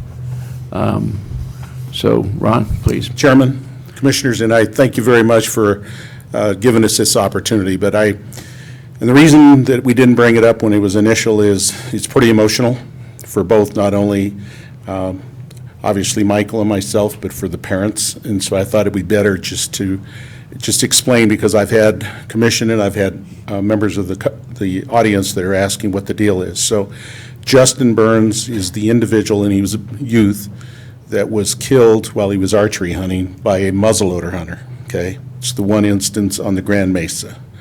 So that's where that came from, and I think I explained and I think he's a great uncle, the one that made the presentation to you a couple of months ago down in Lamar, that where Michael was coming from. And Michael did not know the individual, and I'll let Michael explain that, but he got close to the family, and that's why the discussion came up, and the family agreed that we would like to have this memorial for him, and that's where they pick individual boys that sort of exhibit the way that Justin was, and then they take them elk hunting. So you want to explain that, Michael?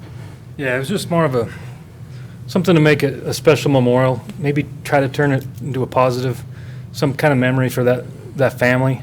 It wasn't in response to any kind of regulation change that anybody's proposing. It was something that me and Mr. Burns came up with, something to remember Justin with. And so far, it's been successful, and it's not just going to be boys that we're going to choose from. It's going to be a good candidate for that memorial hunt, and it's pretty neat that landowners up at Plateau Valley have offered to. I mean, there's several of them now. So yeah, bring them onto our place. Maybe we'll do 2 or 3 kids a year, but I just appreciate that you'd let us do this in this forum here, and it kind of gives it a little kickstart that maybe this is a prestigious thing that a kid can be just very proud of being selected for. Like I said, maybe put it on the resume. That's what I'm hoping it becomes someday. Thank you, Michael. So I just wanted to make sure, and I appreciate you giving us the opportunity to not only have the presentation, but explain what it's about and why we didn't do it at the time. So thank you very much. Thank you, Ron. Any comments from Commissioner? Okay. Thank you both, Ron and Mike. Okay, for public comment, first Lowell Inman. And if you could sort of limit your remarks to 3 minutes or so. We don't have a big crowd, but we're running against the clock. Gotcha. My name is Lowell Inman. I am the chairperson for Gunnison Wildlife Association. We're here for a couple reasons. First reason is to thank Jay Winham, Area Wildlife Manager, and Gunnison CPW for listening and responding to our concerns about reducing the deer license allocations for 2017. Based on at least an 80% fawn mortality rate and a doe mortality rate of 20% or more across the basin. We want to compliment them for listening to us and working with us on this matter. The deer and elk numbers are decreasing, are in a decreasing trend, and we feel that the CPW estimated populations for both elk and deer are not accurate with the model counts. We have an example. We had a perfect winter conditions this year to observe the entire deer population in Unit 55 and 551. And it was agreed that we estimated about 2,000 visible deer. The model estimates this unit to have 7,500. So someplace we're off. And so we would just like to continue our efforts to work with CPW to get a true and accurate count of the elk and deer populations in the Gunnison Basin and adjust the license allocations accordingly. The second part of our presentation is to talk about the Signal Peak Trail proposal. Steve Guerrieri is with me. He's a board member, and I'm here to tell you that GWA is not opposed to non-motorized trails, but we are opposed to their infringement on such critical habitat that is endangered for the endangered Gunnison sage grouse and winter habitat for deer and elk. So I'm speeding up so you guys can get back on schedule. I had more to say and I'm going to cut it short. So the mountain bike community, for lack of a better word, is strong, well-organized, powerful group with lots of money and political connections in Denver. You know, I compliment them, but they're going to have a negative impact on the wildlife in this state if we're not careful. So in saying that, I've made some copies of our mission statement. We have a few letters of opposition for your review that we can hand out later. I want to thank you for your time and would sure appreciate some support with this proposal that's going to go into this critical habitat in Gunnison. So thank you. Thank you. Okay, thank you, Lowell. Mr. Stephen Guerrieri, I pronounce that? Commissioner, I'd like to thank you for this opportunity to speak before you today. I was going to give you a little background on myself real quick.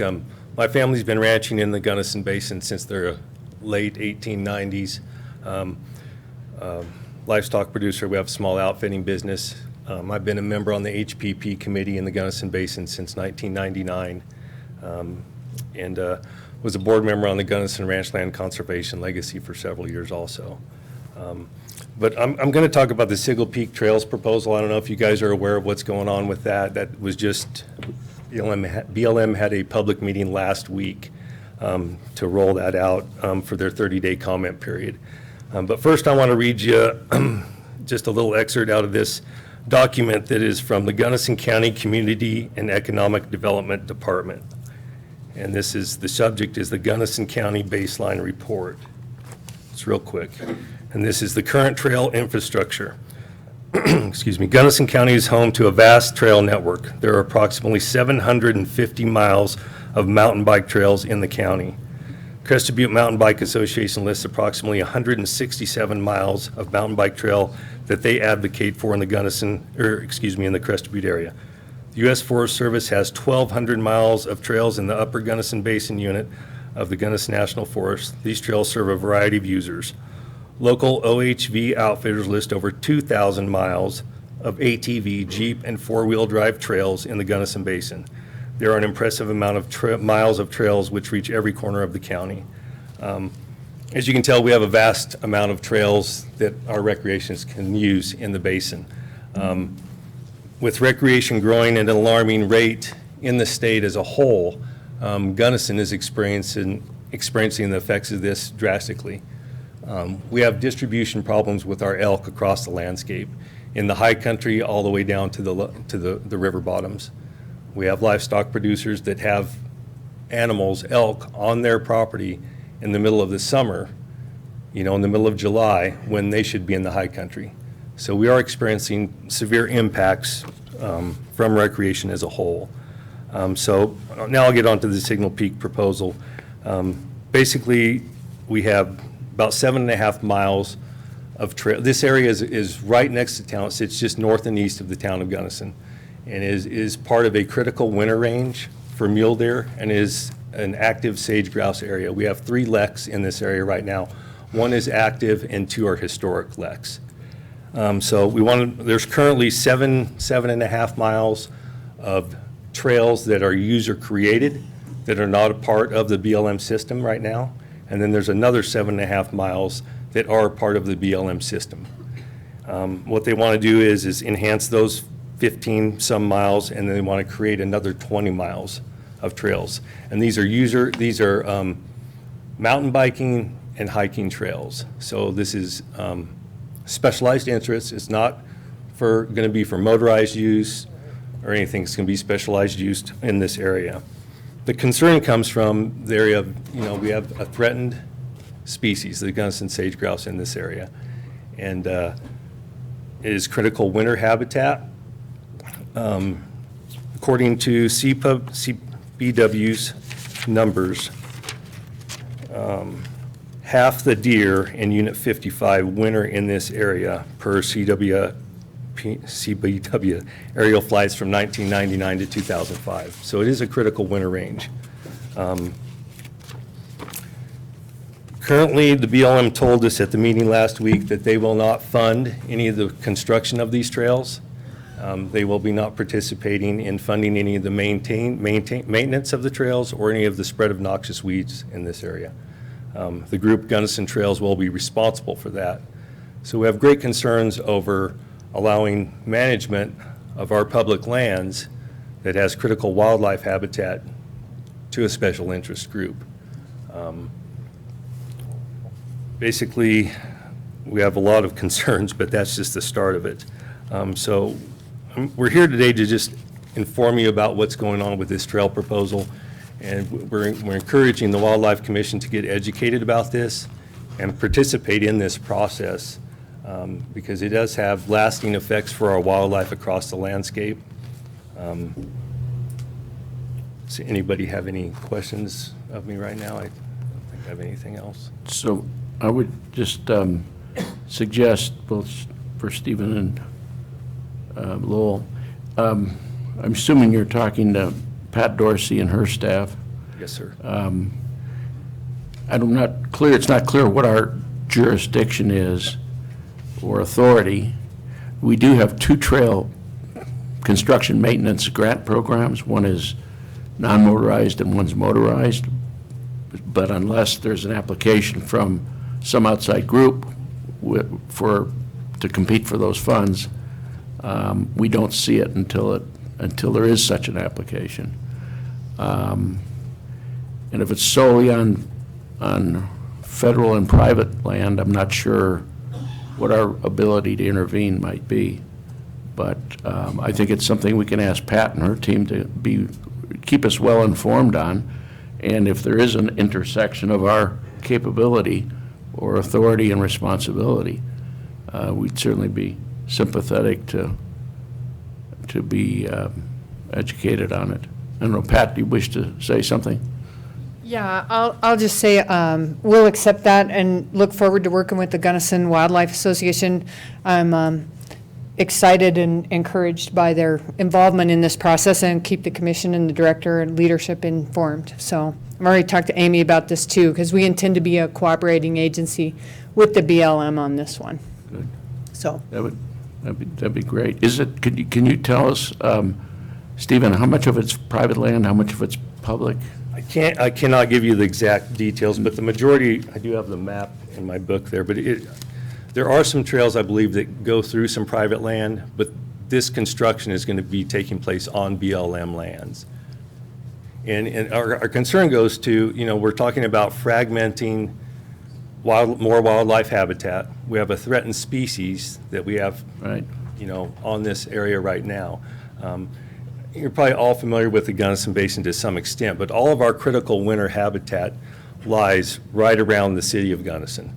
And so this winter was a prime example of what can happen in these areas. And the scary part about this is Gunnison Trails, this is their proposal. They're a nonprofit.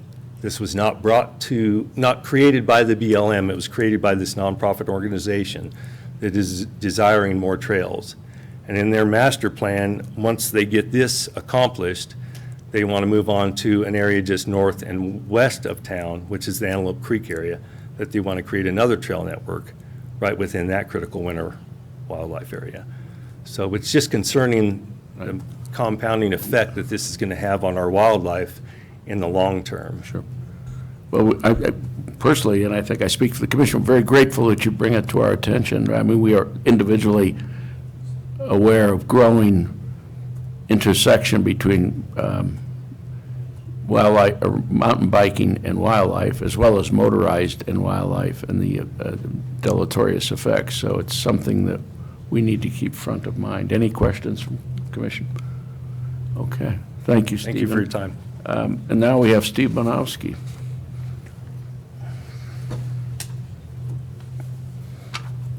Thank you, Mr. Chairman, and thank you for the opportunity to visit with you today. My name is Steve Banowski from Lakewood. Yes, I made the long drive over today. I'm a lead volunteer with several recreation and conservation nonprofits, the Vail Pass Task Force, the Colorado Mountain Club, Conservatives for Responsible Stewardship, which is an offshoot of the old Republicans for Environmental Protection. I wanted to brief you today, or perhaps reacquaint you with a couple of very bad bills that are in DC right now that I've been focused on that could have significant impact on Colorado if they are passed.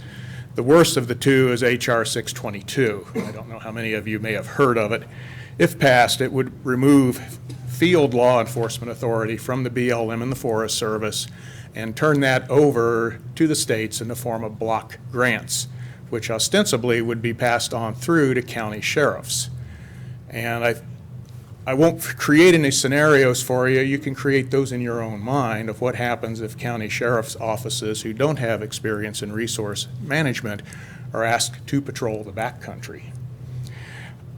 One area where it will be very critical and very harmful is in the 55,000 acre Vail Pass winter recreation area. That's the home of what we believe is the longest standing collaboration in the country between winter motorized and non-motorized recreationists dating back to 1990. It's also the only Forest Service winter fee area in the entire country. We have a delicate balance there that both sides have worked hard to create, working with the Forest Service. CPW's snowmobile program puts in significant dollars every year into that program in the form of a grooming grant. We're already complaining, all of us, about a few bad apples who come up during the week when the agency staff is not there to provide educational contacts, and the not very common but occasional ticket. And if we lose those people, county sheriffs in either county don't really have the capacity that we know of to step up and patrol in the backcountry. So we would probably see a return to the chaos that existed before 1990. And with the resultant adverse impacts not only on the motorized experience, but on 10th Mountain Division huts that are located in the area. The other bill is H.R. 1349, which would open up designated wilderness areas in the country to mountain bikes, motorized and non-motorized wheelchairs, strollers, wheelbarrows, survey wheels, and a couple of other devices. The language in this bill is very disingenuous.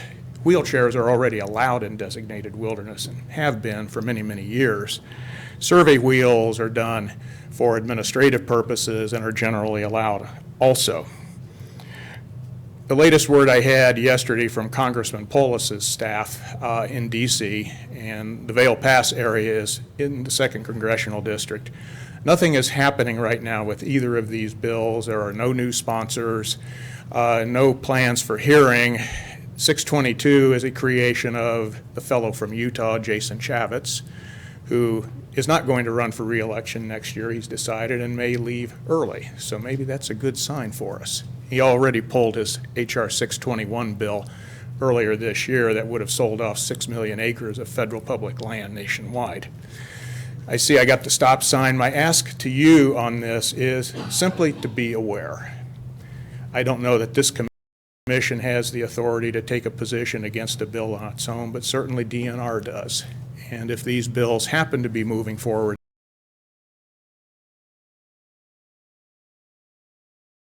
his first hand for now 7, 8 years. He's been very involved with the State Trails Program, both motorized, non-motorized, monitoring it. Been a volunteer with the Colorado Mountain Club and the LaVale Task Force. And by the way, I've snowmobiled with our snowmobile group, Tom Metza, all the way from Vail Pass to Camp Hale and back. Visit that whole area in the wintertime. What I need to do is do it on cross-country skis, but great work on that task force as well. Thank you. On the legislation, the second bill that he mentioned is being brought by a wealthy attorney, a mountain bike enthusiast out of California, and essentially would open up the 1964 Wilderness Act. Now, if you want to see a political fight to end all political fights in the United States Congress and in the West, you try to open up the Wilderness Act, which, you know, anything's possible in this environment. So I recommend vigilance, and I thank you, Stephen. So, yes, sir. No, I was just gonna, I Will you was be ready to awaiting your go? leave to take you into executive session. Before we do that, Mr. Monahan, we've got one other piece of business, and now I'm really going to have to rely on my ability to ad lib, because I was only informed of this a few minutes ago, and I wouldn't have any chance to organize my thoughts or prepare. So before we go to executive session, we've got some other public business to do that's of considerable import. And I'm ill-equipped, except to say, in my time on the fringes of public policy in a variety of other worlds, in my vocation or my previous work life, I've worked with attorneys all my life, all my adult life. When I had worked with attorneys before I was for 5 years on the Parks and Wildlife Commission, had I known ahead of time that I was going to be asked to say a few words, I would have assembled his biography and talked to you about his academic achievements, which maybe Mr. Howard will do because they were in law school together and cribbed off each other's notes. But suffice it to say, Tim Monahan is retiring from state service shortly after 30-some years, serving the state and the citizens of Colorado. He has served this agency and this commission for God knows how many years, Tim? 25. 25 of the 30 years. And now he's commencing retirement June. Tend to some of these laudatory moments, but am I right? I'll be walleye fishing. You're walleye. Now, so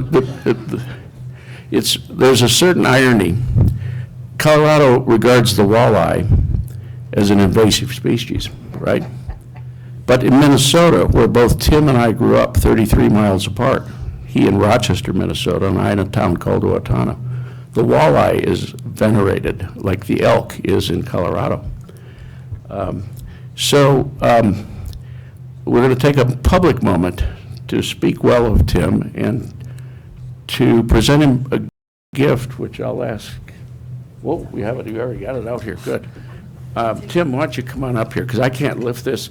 I'm under instructions from my heart surgeon. I can't lift anything that heavy. Over 10 pounds. Over 10 pounds.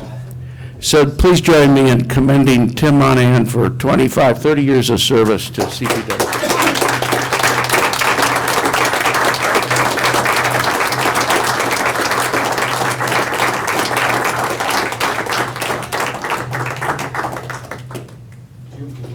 You know, it's been one of the pleasures of my career to get to represent the commission. And, you know, I really can't say how pleasurable it's been to be able to help out in whatever way I did in Parks and Wildlife. So I really appreciate it.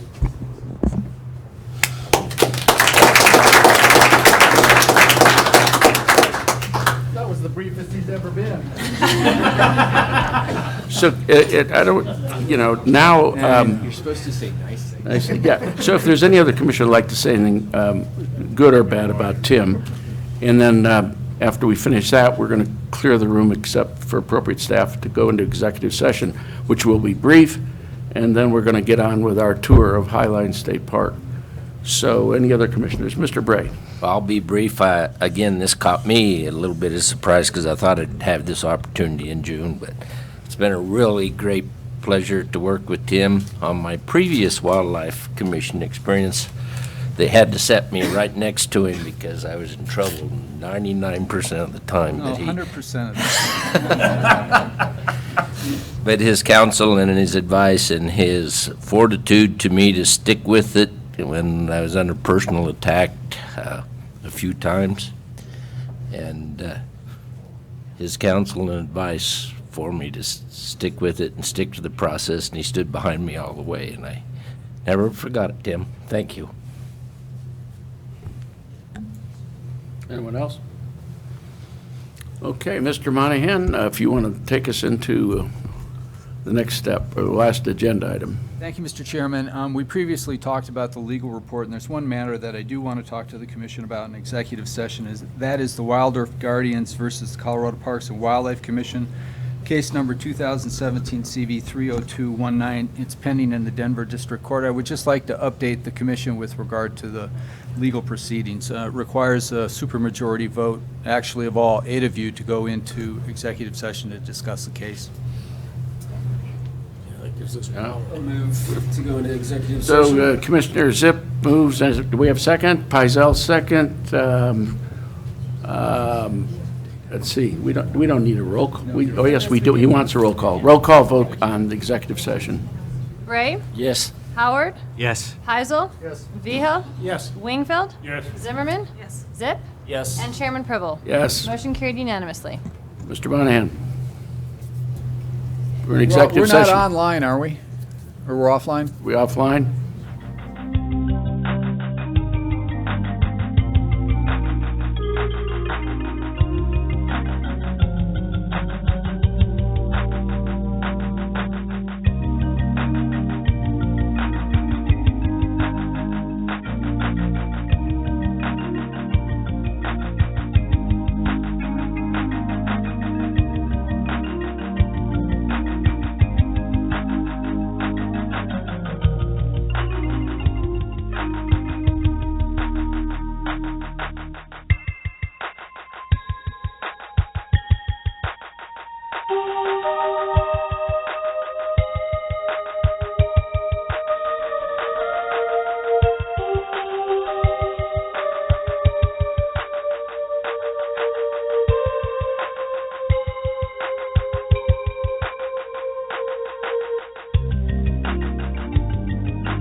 case. Thank you, Mr. Chairman, that's all I had. And it is my last meeting, so thank you again. Well, thank you, Tim. It's appropriate. There's been past chairs who have occasionally questioned Tim's desire to go into executive session, so it's quite ironic that he finishes his professional public career in behalf of CPW with an executive session. So thank you again, Tim. Are you going to be around for the barbecue, or are you Yeah, headed I was back? going to say, I'm going to leave early tomorrow morning so I can get back in time to get Les and go up to Boulder. Please convey from the commission to the Kevin Edwards family and friends our esteem for him. I will do so if I can do it without crying again. Understand. So with that, we're going to recess until 8 o'clock tomorrow morning, and Alan Martinez has got a fleet of trucks and hosts waiting for us out front. Give us maybe 10 minutes turnaround to take our bags up or go to the restroom or whatever. So let's say we'll depart at 3:15 or thereabouts. Just for the record, they're hearing the financial right now.